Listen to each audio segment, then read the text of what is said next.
আগে জাতীয় নির্বাচনের পক্ষে যে যুক্তি দিলেন রিজভী, এদিকে কিছু হলেই আসিফ মাহমুদকে দায় দিয়ে দাও। জানাবো বিদেশিদের নজর নির্বাচনের দিকে, অংশগ্রহণমূলক নির্বাচনের মাধ্যমে স্থিতিশীলতা চায় সব দেশ। এবং সর্বশেষ জানাবো ইরানে মার্কিন হামলা, ক্ষয়ক্ষতি নিয়ে প্রশ্ন থাকলেও সবার জন্য জয় ঘোষণা ট্রাম্পের। শুনছিলেন সংবাদ শিরোনাম, এবারে বিস্তারিত। কিছু হলে আসিফ মাহমুদকে দায় দিয়ে দাও। ঢাকা দক্ষিণ সিটি কর্পোরেশনের নগর ভবনে আন্দোলনরত কর্মচারীদের উপর হামলার ঘটনার সঙ্গে সংশ্লিষ্টতার অভিযোগ অস্বীকার করে স্থানীয় সরকার উপদেষ্টা আসিফ মাহমুদ সজীব ভুঁইয়া বলেছেন, কিছু হলেই আসিফ মাহমুদকে দায় দিয়ে দাও। আজ নগর ভবনে কর্মচারীদের দুই পক্ষের সংঘর্ষের ঘটনাটি হামলা বলে আখ্যা দেন বিএনপি নেতা ইশরাক হোসেন। তিনি একই সঙ্গে এর সঙ্গে উপদেষ্টা আসিফ মাহমুদ যোগসাজশের অভিযোগ তুলে বলেন, হামলাকারীদের সঙ্গে স্থানীয় সরকার উপদেষ্টার ঘনিষ্ঠতা রয়েছে। এর পরিপ্রেক্ষিতে এই ফেসবুক পোস্টে উপদেষ্টা আসিফ মাহমুদ বলেন, এর আগেও একবার আন্দোলনরত দুই গ্রুপ মারামারি করে মাথা ফাটায়, আজও একই ঘটনার পুনরাবৃত্তি ঘটেছে। দখলকৃত নগর ভবনে প্রভাব বিস্তারকে কেন্দ্র করে দুই গ্রুপের সংঘর্ষ। উপদেষ্টা আসিফ আরও বলেন, এর আগেও নগর ভবনের দরজায় তালা লাগিয়ে সামনে দাঁড়িয়ে বলেছেন, আসিফ মাহমুদ সিটি কর্পোরেশনের কার্যক্রম বন্ধ করে দিয়েছে। কিছু হলেই আসিফ মাহমুদকে দায় দিয়ে দাও। নিজ দলের কতিপয় ব্যক্তি যারা প্ররোচিত হয়ে আন্দোলনের ট্রাপে পড়ার দায়ও আসিফ মাহমুদকে দিয়ে দাও। বিদেশিদের নজর নির্বাচনের দিকে, অংশগ্রহণমূলক নির্বাচনের মাধ্যমে স্থিতিশীলতা চায় সব দেশ। লন্ডন বৈঠকের পর আগামী জাতীয় সংসদ নির্বাচন নিয়ে অন্তর্বর্তী সরকারের ভেতর সহ বিভিন্ন মহলে আলোচনা চলছে।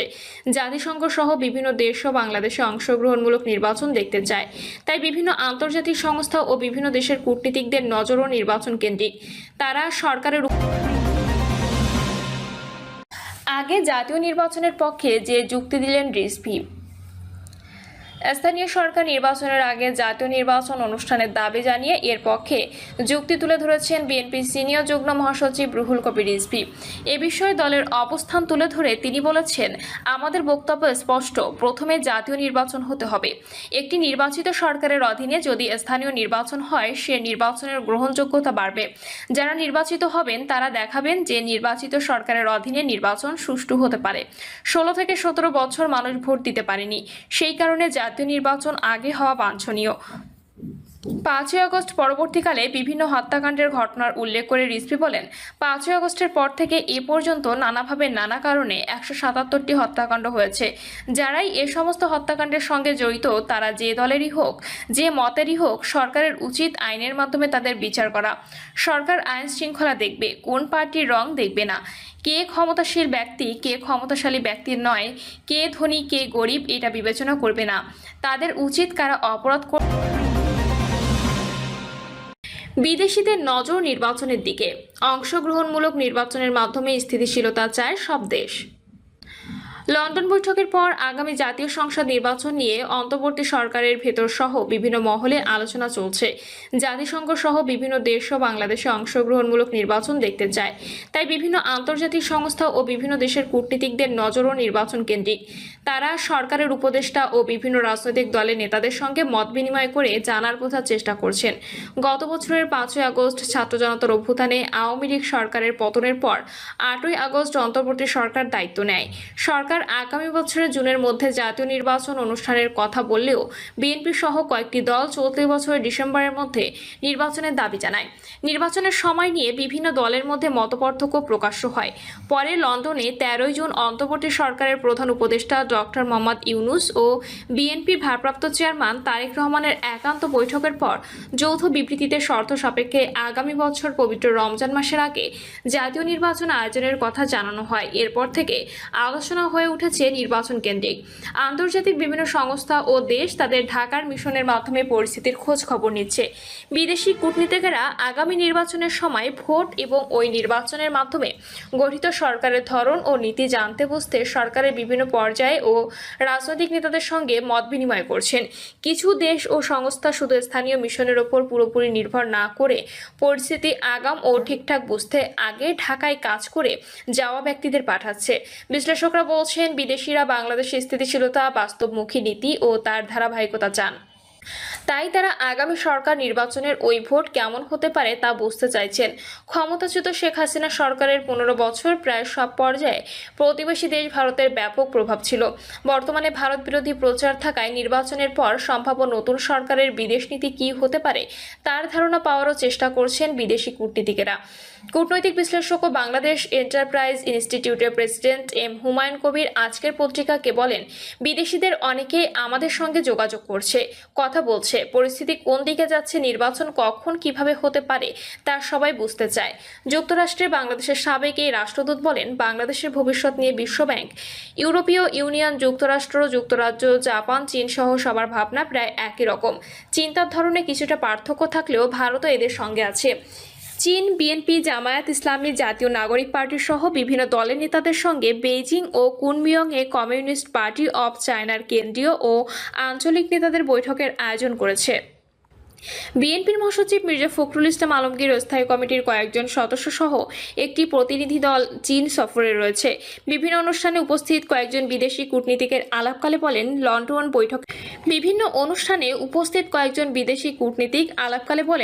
লন্ডন বৈঠকের পর যৌথ বিবৃতিতে শর্ত সাপেক্ষে ফেব্রুয়ারির দ্বিতীয় সপ্তাহে নির্বাচনের আভাস পাওয়া গেছে। তবে উপদেষ্টা পরিষদের সদস্যদের মধ্যে নির্বাচনের সময় নিয়ে মতভেদ দেখা যাচ্ছে।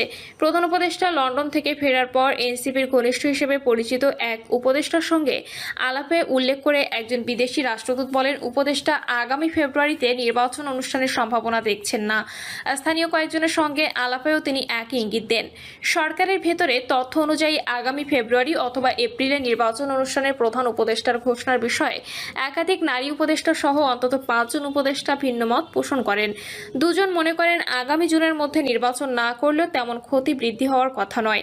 এদিকে জামায়াত ইসলামী ও এনসিপি জাতীয় নির্বাচনের আগে স্থানীয় সরকার নির্বাচন চায়। স্থানীয় সরকার উপদেষ্টা আসিফ মাহমুদ সজীব ভুইয়াও আগে স্থানীয় নির্বাচনের বিষয়ে আগ্রহ ফেসবুক পোস্টে বলেছেন। এই অবস্থায় আগে স্থানীয় সরকার নির্বাচন হওয়ার সম্ভাবনা কতটা সেটাও বুঝতে চান বিদেশিরা। ব্যাংকিংয়ের জন্য সুপরিচিত একটি দেশের রাষ্ট্রদূত সম্প্রতি নিজ বাসভবনে এক আড্ডায় প্রশ্ন তোলেন, ক্ষমতাচ্যুত আওয়ামী লীগ একটি বড় দল, কোটি কোটি সমর্থক ভোটার আছেন।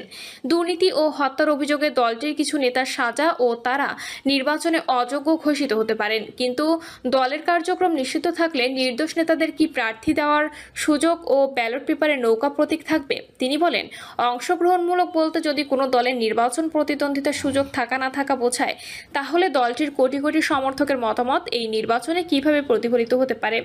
জাতিসংঘের মানবাধিকার high commissioner Volker Turk 16 June জেনেভায় মানবাধিকার কাউন্সিলে দেওয়া বক্তৃতায় বলেন, রাজনৈতিক দল ও সংগঠন নিষিদ্ধ করার সুযোগ তৈরি করে সাম্প্রতিক আইনে পরিবর্তন আনা এবং এ সংক্রান্ত সব কর্মকাণ্ডে আমি উদ্বিগ্ন।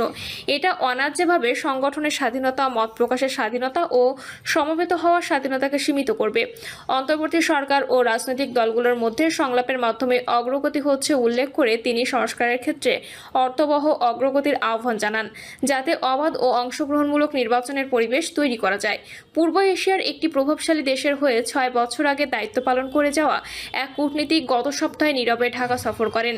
3 দিনের ওই সফরে তিনি রাজনীতিক, সামরিক ও বেসামরিক সরকারি কর্মকর্তা, গবেষক ও গণমাধ্যমে কর্মরত অন্তত 10 জনের সঙ্গে কথা বলেন। তার প্রশ্ন, এপ্রিলে নির্বাচন অনুষ্ঠানের ঘোষণার 7 দিনের মধ্যে কেন ফেব্রুয়ারিতে সময় ঘোষণা করা হলো? ভারতে অবস্থান করা শেখ হাসিনার কোনো প্রভাব কি আগামী নির্বাচনে থাকবে? ওই কূটনীতিকের দেশ থেকে বাংলাদেশের অবকাঠামো ও শিল্প খাতে ভালো বিনিয়োগ আসে। নিজ দেশের স্থানীয় উদ্যোক্তাদের সঙ্গে আলাপের বিষয়টি উল্লেখ করে তিনি বলেন, ব্যবসা ও বিনিয়োগের জন্য স্থিতিশীলতা দরকার। নির্বাচনের মাধ্যমে নতুন সরকার আসার আগ পর্যন্ত অনেকে নতুন বিনিয়োগে রাজি হচ্ছে না। বাংলাদেশ এন্টারপ্রাইজ ইনস্টিটিউটের প্রেসিডেন্ট হুমায়ুন কবির বলেন, বিদেশিরা দেখেছেন বাংলাদেশে একটি বড় রাজনৈতিক পরিবর্তন হয়েছে। এই পরিবর্তনের আকাঙ্ক্ষা গণতান্ত্রিক। কিভাবে এই আকাঙ্ক্ষা পরবর্তী সময়ে জারি রাখা যায় সেটা তাদের আগ্রহের জায়গা। তার মতে, গণতন্ত্র থাকলে অন্তর্ভুক্তিমূলক রাজনৈতিক, অর্থনৈতিক ও সামাজিক ব্যবস্থা চালু থাকার সুযোগ তৈরি হয়।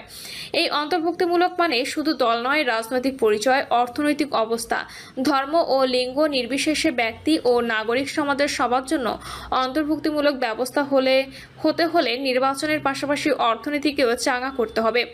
আগামী নির্বাচন নিয়ে বিদেশিদের আগ্রহের বিষয়ে নির্বাচন বিশেষজ্ঞ ও নির্বাচন কমিশনের সাবেক অতিরিক্ত সচিব জেসমিন টুলি গতকাল বলেন, সব নির্বাচনেই বিদেশিদের কম বেশি আগ্রহ থাকে, তবে এবার প্রেক্ষাপট একটু ভিন্ন। গত 15 বছর অনেক দলের সঙ্গে বিদেশিদের যোগাযোগ কম ছিল। এখন ভবিষ্যতে যারা সংসদে যাবেন, সরকার চালাবেন, তাদের সঙ্গে দূরত্ব কমানো ও সহজীকরণের অংশ হিসেবে বিদেশিরা যোগাযোগ বাড়িয়েছে। প্রিয় দর্শক, এই ছিল এখনকার সর্বশেষ সংবাদ। আপডেট সব সংবাদ পেতে চ্যানেলটি সাবস্ক্রাইব করে বেল আইকনটি ক্লিক করে রাখুন।